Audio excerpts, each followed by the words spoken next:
Hello everyone, it's Katie with Light in the Darkness ASMR, and today I would like to start my spooky series of the paranormal. These are my personal paranormal experiences, and I would like to take the time to share them with you. I have a list down below because there's so many things that happen to me,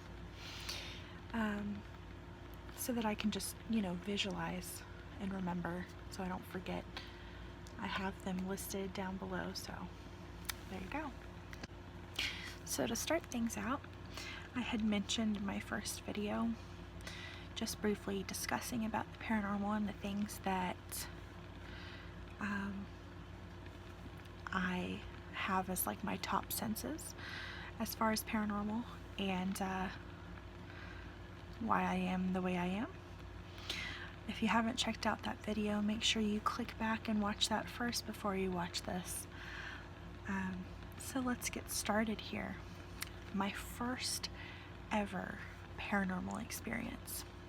Now this may not seem as scary to you as it was to me, but I'm just going to go ahead and tell you.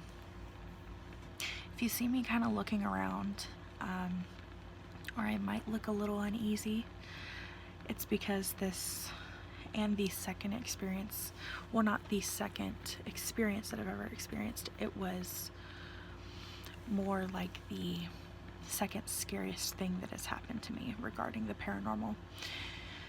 But if you see me kind of looking around or acting a little off, it's because these things still kind of affect me talking about them, but it's okay. I'm gonna be okay. So let's talk about my first experience ever. So I don't remember my age exactly, but I was in my 20s, maybe 20 or 21, possibly. Not 100%. I might have been 19. I can't remember. I was asleep, and this was at 6 a.m., directly 6 a.m. I had woken up for some reason, and I just remember sitting up, looking to my right, from me to the window, because there was my window probably 3 feet away from me. And I remember looking at the window, and it wasn't the window I was looking at. There was my mother standing there, covered in blood, staring at me. And her eyes, swear on my everything, her eyes, I don't know if you've ever seen The Exorcist, or Exorcist, however you want to say it, that movie. The eyes, those were her eyes. She was covered in blood, standing there, looking at me. And I went, okay, Katie, you're stressed. There's no way that is real. I had not watched any horror movies or anything.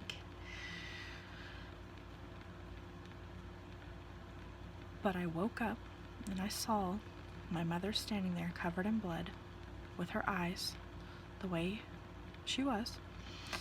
And I shit you not, something made me feel like I needed to do this in front of my face to verify that that was real. I don't know why, but I did it. I went like that. Oh, I'm getting goosebumps. I did it. She was still there.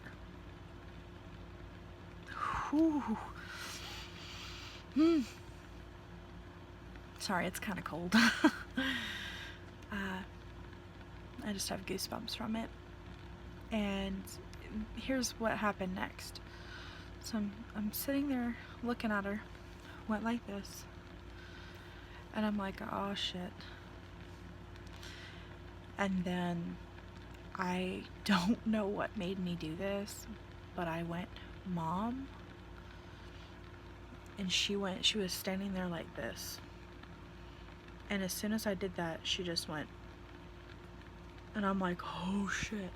So at that point, I did what anybody would have done. I threw the covers over my fucking head, and I was just like, oh my god, oh my god, oh my god. This is fucking scaring the shit out of me. And I was like, I don't know what to do. And I'm saying all these things to myself. I'm like, holy shit. And at the time, this is where my faith has changed. I used to be really strong believer of Christ. I am not on that path anymore. I said a prayer. I was that scared. And I felt like even that did nothing. I somehow, when I threw the covers over my head, I don't know why. Don't ask me why, but I don't know my thought process within why I did what I did. After I said that, I threw the covers back down to look. She was gone. She was gone. I called my fiance up, Carl, and was like, he wasn't my fiance at the time, we had just started dating. And I said, hey, I'm like panicking, I'm crying, I'm almost screaming at him in the phone because I'm that terrified and shook. And I said, I need you to say something. I need you to say something like, get the hell out, I can't. I felt like there was something wrong. And after that, for a while, I went to sleep with like my door unlocked in my bedroom, but it was shut. And I would find myself the next morning, for a while this would happen, my door would be locked. And at the time, I didn't have anything like sleepwalking or anything like that. And I found it really weird every morning because I'm like, what the hell? I didn't understand. So that was my first experience. And one of the things that being in a Christian family and trying to explain this to them when you were being raised in that sort of family, they did not believe me. They told me that I was hallucinating, and then you have to realize that I live with a bunch of nurses. So I grew up around nurses, and of course they want to be like, there's something called what you have. But all kidding aside, literally my family thought I was hallucinating in some shape, way, or form, and that it wasn't real, and they just said, I know it was real. I felt the presence, the emotion, that thing, whatever the fuck it was trying to scare me. I don't know why. I had never had anything like that happen before.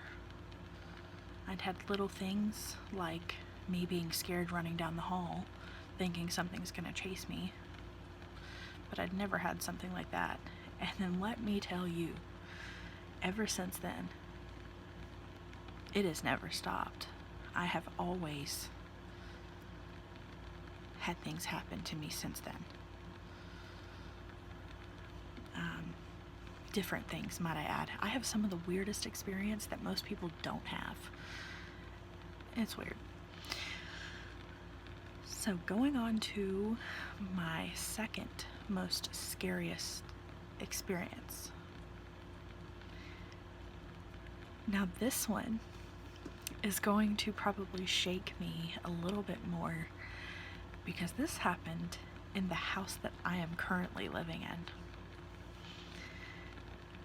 And it is still sort of fresh.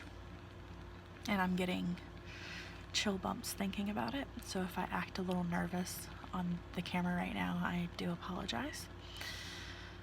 I'm having to fidget with my hands a little bit so I don't get too nervous. Now, I am living with my grandmother and my grandfather and my fiance, which they're his grandparents, but I call them my grandma and grandpa. So my fiance, this happened probably a year and a half ago, somewhere in there. My fiance was at work, and I was at home. I was making a video on my actual paranormal page, my channel, paranormal channel, and I was talking about an experience that I had with my brother who had passed away. Because I have been able to communicate with my stepbrother, but I call him my brother, who had passed. And, you know, I was telling this story, making a video, and I hear some racket, actually, like some noise going on behind where I'm sitting, actually. Something was moving around, and I get the feeling that it was paranormal. It was a spirit. And I'm like, I'm literally making this video and I'm hearing this going on. And in the video, I'm kind of like looking over there. The camera's still recording. No shit. The camera immediately, once I notice what's going on, oh, I got goosebumps, it shuts off.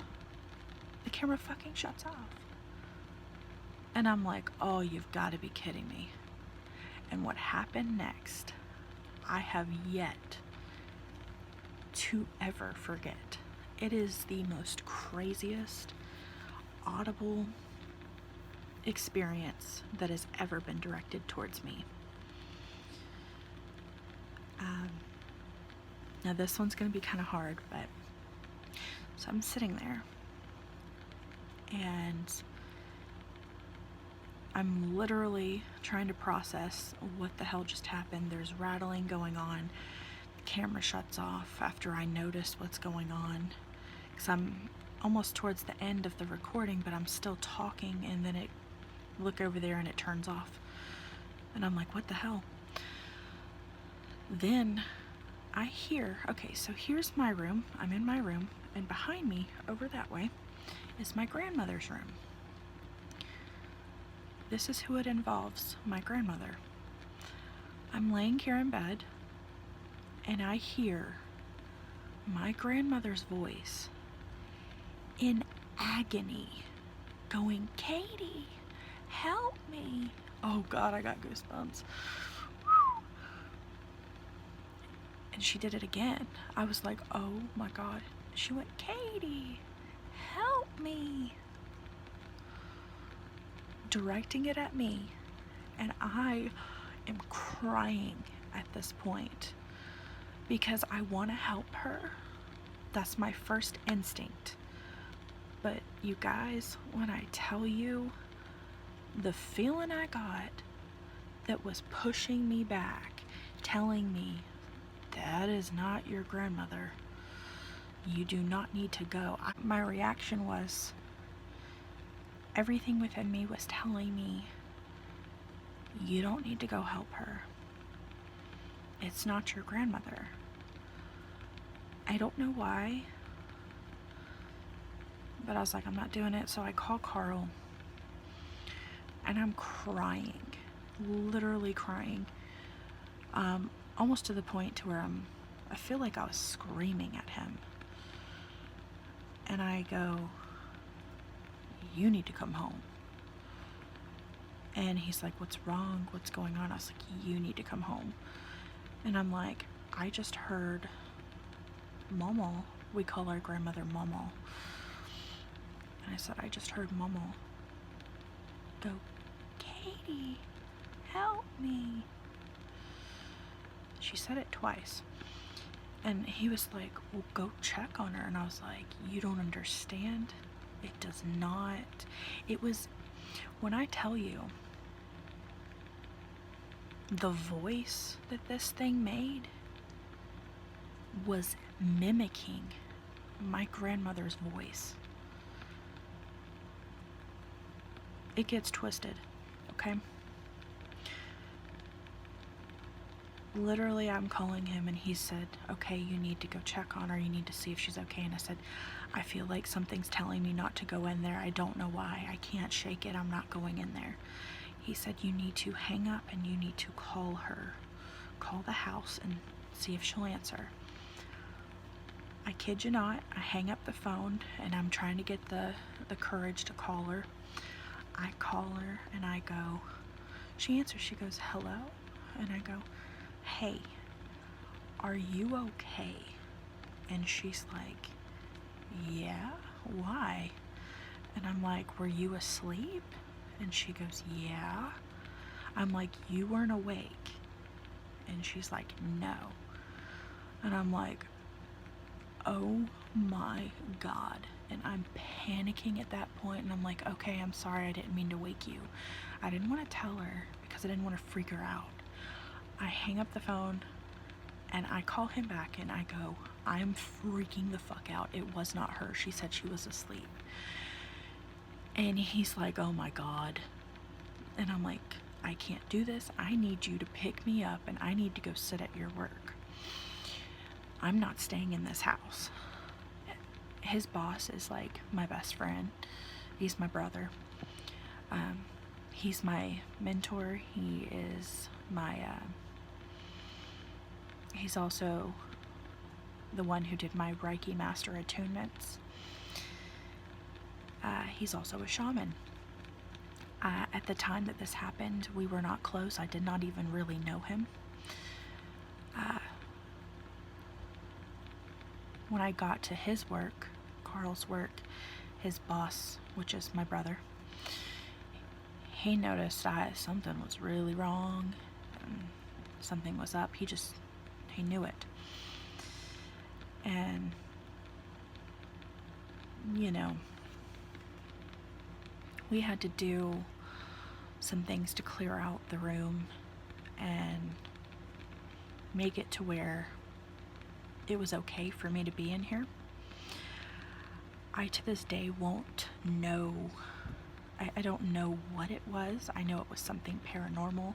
I know it was something trying to mess with me. And I know it was something trying to get my attention. And it worked. And I don't think anybody really understands why things like that happen, but they happen. And that was by far the scariest, second scariest thing that has happened. I mean, can you imagine if you were in my shoes and a family member, you thought it was them calling you and the phone would ring? But one thing I want to say is, could you just imagine if that had happened to you? You imagine it was somebody you knew and a voice plain as day literally says your name and help me, in the most agonizing voice ever. It was so crazy that it made my skin I'm not trying to be dramatic, but it was one of those moments where you're like, is this really real? Is this really happening? It was crazy. But yeah, that's just something that has happened to me, and You know, I have had many more experiences happen, and I would love to continue to share those with you. I kind of just wanted to give you a preview of just some of the things that I've gone through, and those were just two of the scariest moments that I've had this far in my paranormal experiences. So if you'd like more, just let me know in the comments below. If you enjoyed this, give it a thumbs up. And if you have not subscribed, make sure you subscribe for more content. Alright guys, thank you so much. Bye.